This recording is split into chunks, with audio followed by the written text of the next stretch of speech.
Tu recherches le ciel, tu l'as trouvé. Maintenant, si tu aimes l'enfer, tu peux encore sortir d'ici. Si tu aimes l'enfer et le mensonge, tu peux sortir d'ici. Gloire à Jésus. Avant que vous ne lisiez, asseyez-vous d'abord. Rapidement, il faut que je donne l'origine de cette église qui n'est pas l'église d'un homme, mais qui est l'église du Seigneur Jésus-Christ. Alléluia. Depuis mon enfance, j'avais des visitations d'anges. Mais en tant qu'enfant, je ne comprenais pas ce que cela voulait dire. J'avais un cahier de 300 pages où à chaque fois, je notais les visitations et beaucoup de choses que le Seigneur faisait avec moi.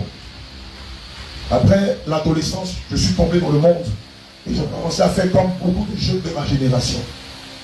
Les femmes, les boîtes de nuit, la musique rap, en tout cas tout ce qui est lié à la mondanité. Et quand j'ai eu, à la fin de mon cycle supérieur, quand j'ai eu mon diplôme, je travaillais à SDV Bolloré. Quand le Seigneur m'a dit, je travaille à SDV Bolloré, après SDV Bolloré, j'étais à LMA Vie.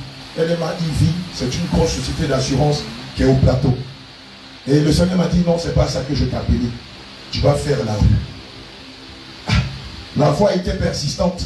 Elle me disait, tu vas faire la rue. Et je disais à mes frères, mais il y a une voix qui me dit, de laisser tomber mon emploi et de faire la rue. J'en ai parlé à ma maman. Elle m'a dit, tu sais, tu es né d'une manière particulière. Et si tu entends cette voix, fais ce que la voix te dit. Et à partir de 2003, je vais rentrer dans la rue. Non pas pour agresser les gens, mais pour défendre les gens de mon quartier. J'étais avec l'un de mes meilleurs amis qui portait le même prénom que moi, il s'appelait Serge. Et on organisait une réunion avec tous les parents du quartier. J'ai grandi à commencer ici Koji. Et là-bas, c'était les braquages, les viols, les agressions. Et ni la gendarmerie, ni la police ne pouvaient aider le quartier à stabiliser le quartier.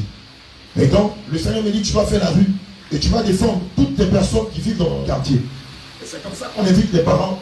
Et je leur explique la vision que le Seigneur m'a donnée. Et les parents ont dit, ok, si c'est ce que le Seigneur a mis dans ton cœur, fais-le. Et on a commencé à assurer la sécurité dans notre quartier. Et à un moment, j'ai complètement abandonné le travail que je faisais dans les assurances. Et donc j'étais en jacket, jean bad boy, l'équin, machette sur le côté, et puis mon arme à feu. Et puis un jour je me suis dit, donc moi, ma vie, on m'a demandé de faire la rue là. Ma vie là, ça va se résumer qu'à ça. Un jour, j'ai un de mes petits, il s'appelle Rodraogo Samuel. Il m'a dit, ah viens père. La nuit là, j'ai eu un songe. Et dans le songe, j'ai vu qu'on avait une grosse société de sécurité privée. Mais au-delà de cela, tu faisais autre chose. Je lui ai dit quoi? Il m'a dit tu étais pasteur. Je lui ai dit petit, il ne faut jamais tu vas me dire ça. Ils ont fait quelque chose dans ta tête. Moi tu me vois être pasteur. Les pasteurs malvoyants d'Abidjan. Je ne serai jamais pasteur. Il faut me donner les détails du songe là. Il m'a dit ah, mais j'ai vu qu'on avait une grosse société, mais j'ai vu que tu étais plus absorbé à l'œuvre de Dieu qu'aux affaires. Et il dit, ça ne va jamais arriver. C'était en 2003. On a fait notre bout de chemin. Il y a eu la crise. À partir de 2010, comme j'étais groupe à l'époque, j'ai le pasteur, donc le portier, le groupe, Kennedy Cablan. J'ai eu un songe dans lequel tu as fait la guerre et on t'a abattu. Parce que j'étais bagarreur, j'étais praticien des arts martiaux. Et il m'a dit, il faut que tu rentres en toi-même.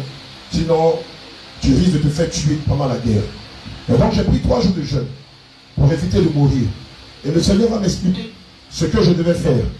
Il va me dire, tu vas aller voir les musulmans, les catholiques, tu verras toutes les communautés religieuses de ton quartier, les habitants de ton quartier, et tu vas leur donner ta poitrine en leur disant qu'il ne faut pas qu'ils fassent la guerre, mais qu'ils restent dans un esprit de fraternité. Et j'appelais tous mes gars à gros bras, puisque en plus de ce que je faisais, j'avais une salle de gym dans ma maison. Et c'est comme ça que j'invitais tous mes amis gros bras. Et on a commencé à rencontrer les musulmans, les catholiques, les protestants, les athées, les païens de notre quartier et de toute la commune de Koumansi.